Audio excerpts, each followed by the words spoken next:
What if your dreams are not too big? What if your thinking about money is too small?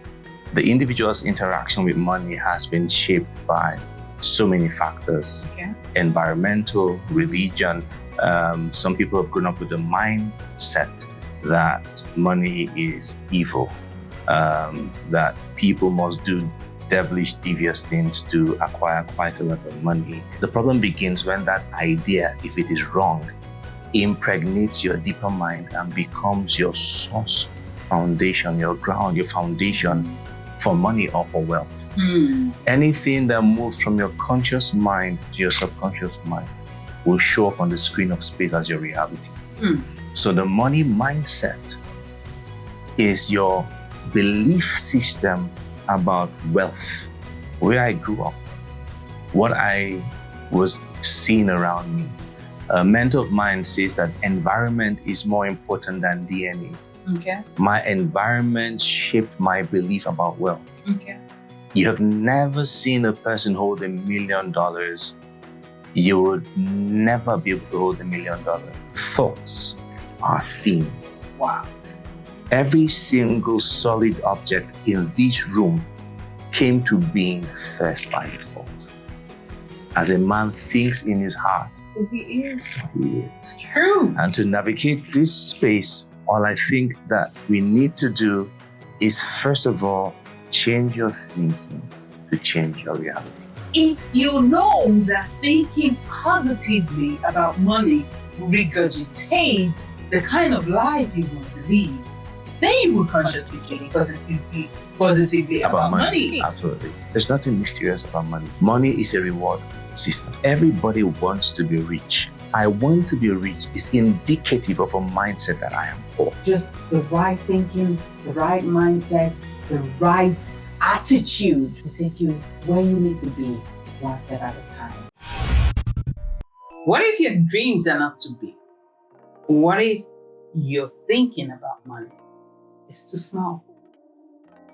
Have you found yourself in a situation where you have a vision, a dream, a passion, you even have passion, but whenever it comes to money, you freeze, you power down, you shrink your dreams, and you don't want to move anymore?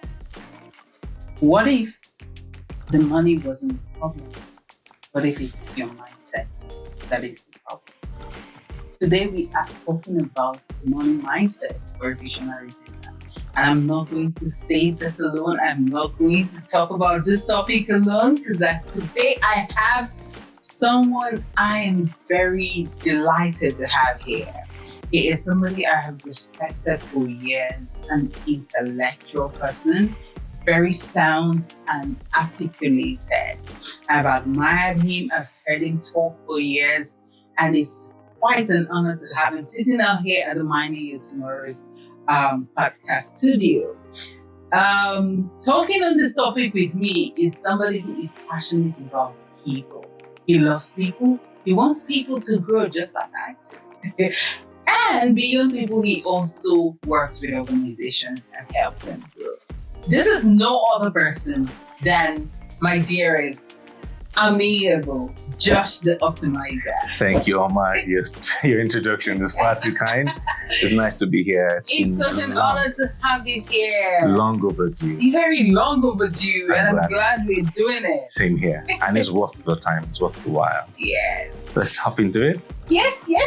Let's hop into it. Just today we are talking about the money mindset for a visionary dreamer. Yes. And let's start from the very beginning. What is money mindset? What can you describe as money mindset? The money mindset. So for me, the money mindset would first of all be referring to the individual's interaction with money. And the individual's interaction with money has been shaped by so many factors. Okay. Environmental, religion. Some people have grown up with the mindset that money is evil, that people must do devilish, devious things to acquire quite a lot of money, and that people who have a lot of money are notoriously evil, spawned by the devil. Some people have see money as beyond reach. Is the exclusive reserve of a few people. These are various ideologies and philosophies about money. The problem is not that you are holding a particular negative or positive thought about money. The problem begins when that idea, if it is wrong, impregnates your deeper mind and becomes your source, foundation, your ground, your foundation for money or for wealth. Because there is a hierarchy of things. Anything you see externally, you have first held in your mind. And when you hold it in your mind, basically when I say hold it in your mind, you collect it by your five senses. Through your conscious mind. And when you hold it in your conscious mind repeatedly by your will is your ability to hold an idea on the screen of your mind, excluding all other ideas. And if the idea you hold in the screen of your mind is about wealth and its possibility, it will impregnate your deeper mind. Your deeper mind, some people call it the superconscious mind, subconscious mind. I call it God. Anything that moves from your conscious mind to your subconscious mind will show up on the screen of space as your reality. So the money mindset is your belief system about wealth and paper money. The belief system that you have planted as a seed into your deeper mind. And I'll just say that your level of wealth right now, in terms of your grasp of material wealth right now, is indicative of your money mindset. Wow. I love how you dissected this. It's your deeper belief, it's your deeper resolution and resolve about money. You know, so it's whatever you internalize as you could take out. Absolutely. Garbage in, garbage out. Absolutely. You know, you can't just say, oh, this is it, this is that. It's the subconscious that provides the physical. Yes. Very well put. Thank you very much. Now, a lot of people have had different limiting beliefs about money. Yes. What are some of these limiting beliefs, and what do you think are the primary cause of this limiting beliefs, and how can we navigate it? Well, thanks for this very important question, Omar. So for me, using myself as an example, one of the sources of my limiting money beliefs then was environment.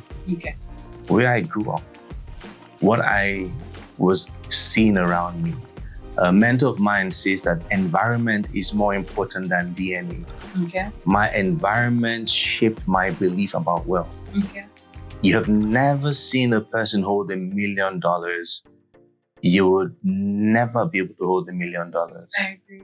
If you've never seen a person driving a Cadillac past you and stopping to say hello to you, you can't accommodate the picture in your mind. It's beyond your mind frame.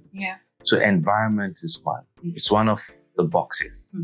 Another box I'll call religion. Religion has presented wealth status in an evil light in some climes. And it is believed that to be stupendously wealthy is sin. You know, so I also grew up in a very conservative Christian setting, the Baptist church back then. And so these were some of the ideologies that shaped it. So religion, environment, and then the third box, I think, is education. You know, when all you're being taught are lessons in areas that a lot of times don't even have a bearing on your life, you know. But then financial literacy as a subject matter isn't even taught in the schools. And so you're in an environment, your teachers are struggling to come to class. All you see around you is lack and limitation.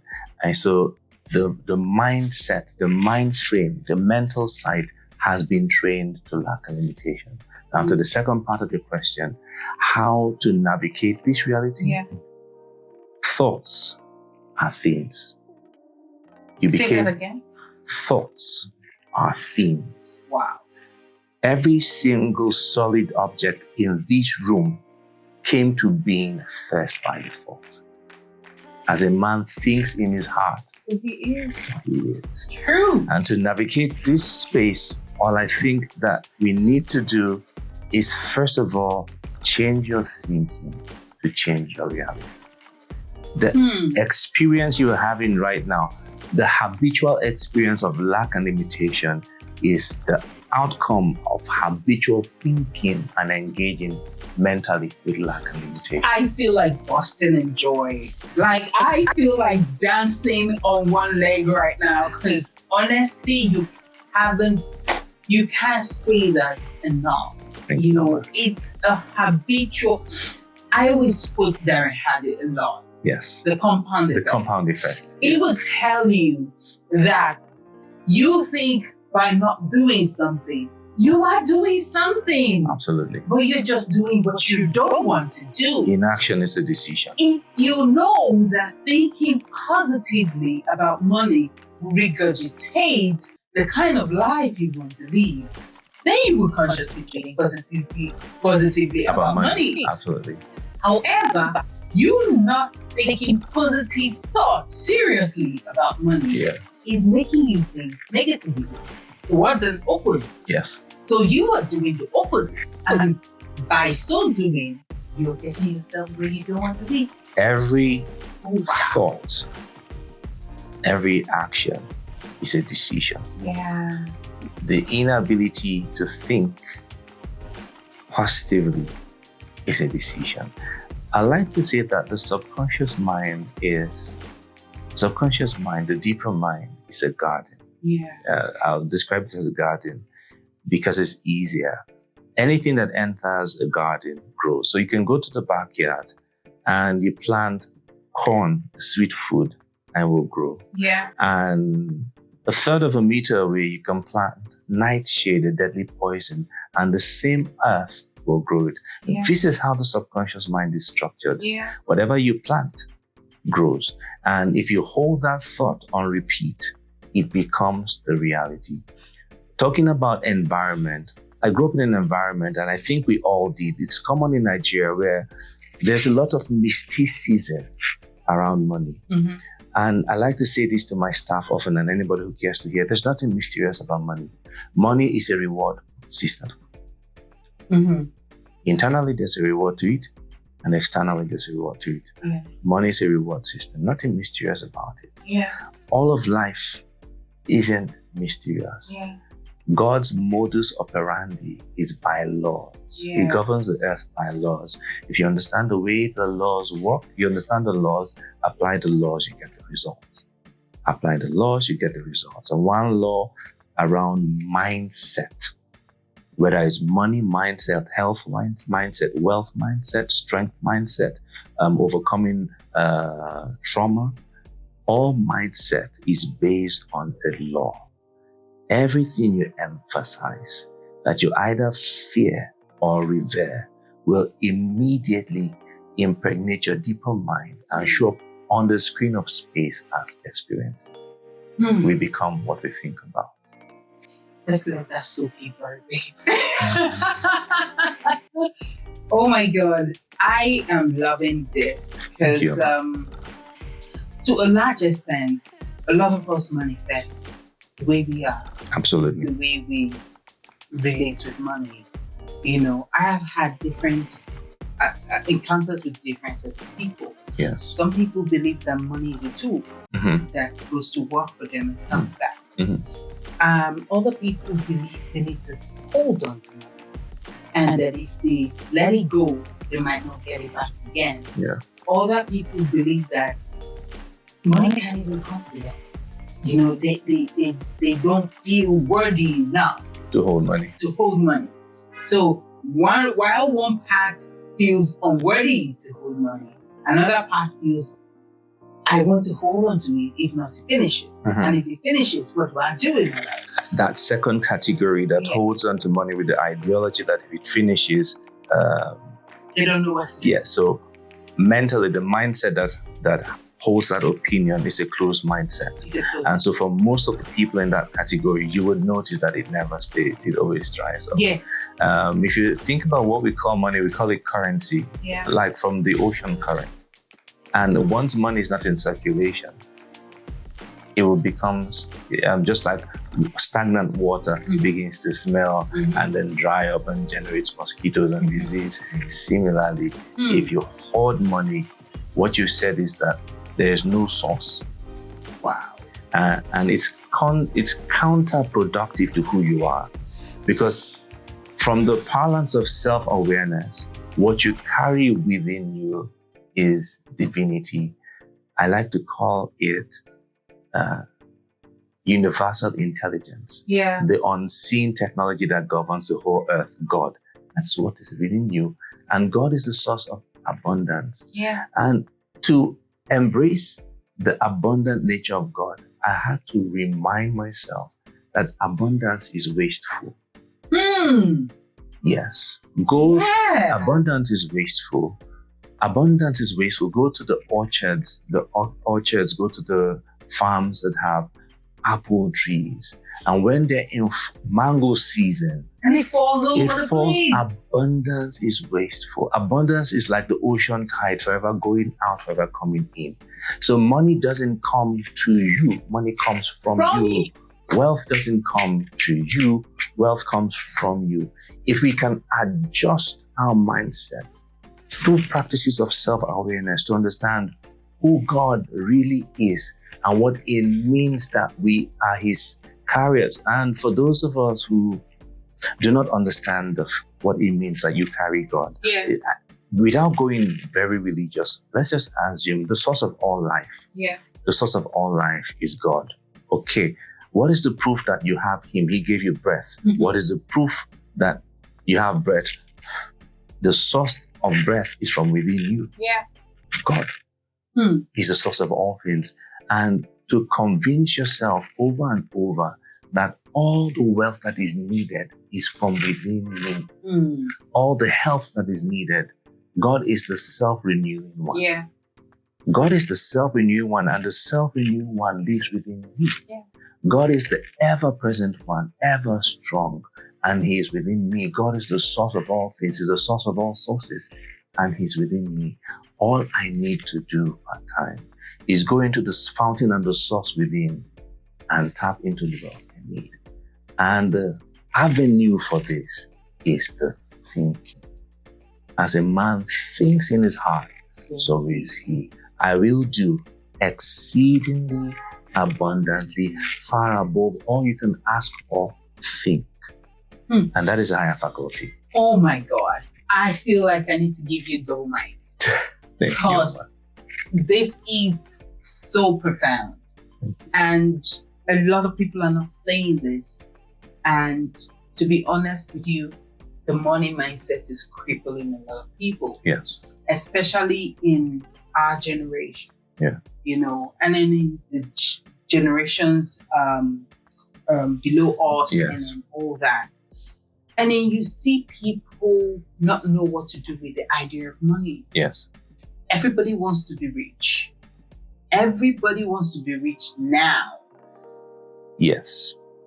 Can I qualify that statement? Please, I saw you trying to do, and I knew. Just go ahead. Everybody wants to be rich. I want to be rich is indicative of a mindset that I am poor. The mindset to embrace is that you were born rich.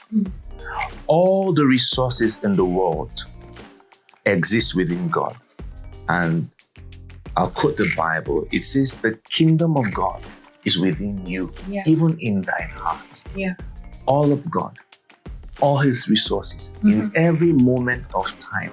His nature, which is good, God, good, you can interchange them, is within you. You were born rich. Yeah. In one of my videos, I said you are already in profit.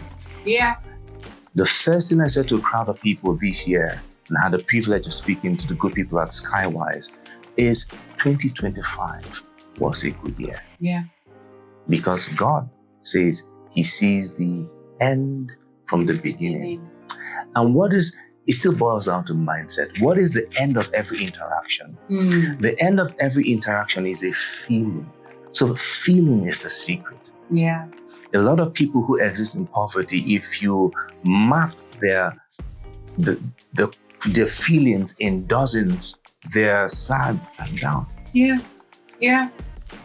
The secret is the feelings. The end of every conversation is a feeling. The end of this conversation will leave a feeling. You see, the end of every matter thereof is a feeling. Yeah. So when you go to the end of a situation by thought and connect the feeling of gratitude and success, you're beginning to tilt your mindset from one of lack and limitation to one of.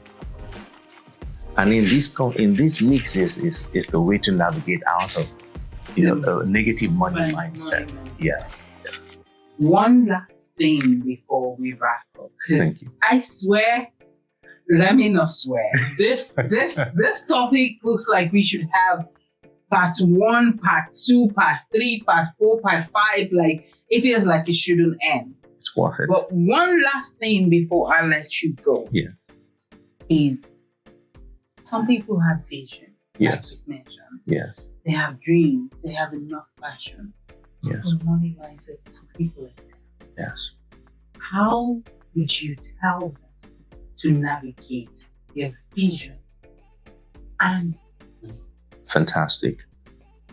I like to define vision as a picture of the future that you want to feature in. Movie term, feature. Yeah. A picture of the future that you want to feature in. And now you've seen the picture. The important thing to note, first of all, is that every vision is fully funded. Okay. Every vision is fully funded. No vision is given without its requisite resources. The source of all vision is divinity. Yeah. And a vision enters your mind for the pure purpose of fulfillment. It didn't just enter to occupy space and time. So I'll say to you, first of all, that vision that you're passionate about has with it an immeasurable amount of resources deployed along with that thought. When you know this and make peace with it, your journey has started. Yeah. Secondly, now that you know that this vision you have is fully funded from source, the next thing you want to do is write the check. Yeah. Writing the check means make a decision of the amount of money you want to pull out or the amount of resources you want to pull out from the bank, from this pre-funded project. Yeah. And that brings us to the topic called decision. Decision. You must look at your vision and decide what you want. And then apply the law. When you've decided what you want, you hold it on the screen of your mind by your will. Yeah. Hold the figure. I want 5 million naira in 2 weeks. Otherwise, the judge is going to throw me out. Otherwise, my business is going to crash. Whatever you need it for, hold 5 million naira on the screen of your mind above every other thought. Attach it to an affirmation. An affirmation is a prayer that you use to impregnate your deeper mind with what you want to manifest. I borrowed one from a mentor and I use it every single day. I am so happy and grateful now. Emotional content, feeling. Yeah. I am so happy and grateful now that money comes to me in increasing quantities through multiple sources on a continuous basis. And when you attach your 5 million naira, for example, to an affirmation like that, I am so happy and grateful now that 5 million naira is sitting cozy in my Zenith bank account with number 0125, blah, blah, blah. And you use that using the law of repetition. Yeah. The law of repetition is the law of long-lasting impressions. Yeah. You hold that information and impregnate your deeper mind with that money. Lie down on your bed at night and visualize a conversation with your best friend saying, I just got the 5 million naira. And the moment you can see it, as far as your eyes can see, he has given to you. Yes. It's the process. I know I had said the last. But the last of the last. I'm open to more. Some people will say, it was all well and good. I like where you're going with this. But I can't see anything. Good. I don't have a vision. Good. I cannot see. I have tried to see, but I can't. Yes. What do I do then? Fantastic. For those of you who can't see beyond your noses, I'll say to you, do the next right thing. What is the kindest thing you can do? What is the highest form of service you can give? And you can't see the next right thing. Understand this principle, have as a givers. And you know that you need to have for the future ahead. Take something from your wardrobe and give. Share a meal with somebody. Do the next right thing. And the more you consciously practice to do the next right thing, you notice that you begin to open up your mind. Yeah. And then practice mindfulness. Biblically, it says, be still and you will know that I am God. In other words, in stillness, I will come to you. And so when you notice that you can't see, a lot of times it's indicative of a closed mind. Unforgiveness closes that mind. Yeah. Fear of failure closes that mind. Trauma and abuse closes that mind. Yeah. And anytime you can sit in stillness, your body heals itself. I give people a simple formula, 474. To sit in stillness, set your alarm for 7 minutes and use the formula 474. Breathe in for 4 seconds. Hold your breath for 7 seconds and exhale with a sigh of relief for 4 seconds. Stay there for 7 minutes. Your mind is going to go everywhere else and is going to converge with God in you, the hope of glory. I feel like shouting hallelujah right now, somebody. Oh my God, our time is so fast spent. In fact, I don't know, we might be sharing this to part 1 and part 2 anyway. But this has been packed. Thank you, Amma. Packed and eye-opening. You know, one of the things that you said that was profound for me, because I've had a lot of people who I have come to meet with, and they say things like, I haven't seen anything. Yeah. I have tried, but I can't see anything. And it worries me because I'm like, how can't you see anything? Yeah. But I haven't heard it like this. When you say, even if you can't see anything, do the next right thing. Do the next right thing in front of you. Yeah. Because givers, have us a giver. Givers, yes. Yes. If you want to have, you have to give. Yes. Just give something to gain something. Give service, back. give kindness. Give kindness, give service. That is profound and that is amazing. And for everybody out there who is wondering, I think this topic alone have just been exhausting. You know, it exhausted every arm of, touch every spare of money. And I think that you don't have another excuse. You don't have another reason to say, I can't make it, or you don't have another reason to say I'm broke, or another reason to say I don't have what it takes to pursue my vision or to fuel my passion. Because this is all you need right here. It doesn't go beyond this. Just the right thinking, the right mindset, the right attitude will take you where you need to be, one step at a time. Thank you so much, Josh. Thank you, Amma, for having me. Thank you. I am so glad you came today, and I'm looking forward to having you back. Guys, we should have him right again for another topic, right? Thank you. I am looking forward to having you back again to say something else to somebody, and thank you so much for my pleasure. I'm just a call away, Emma.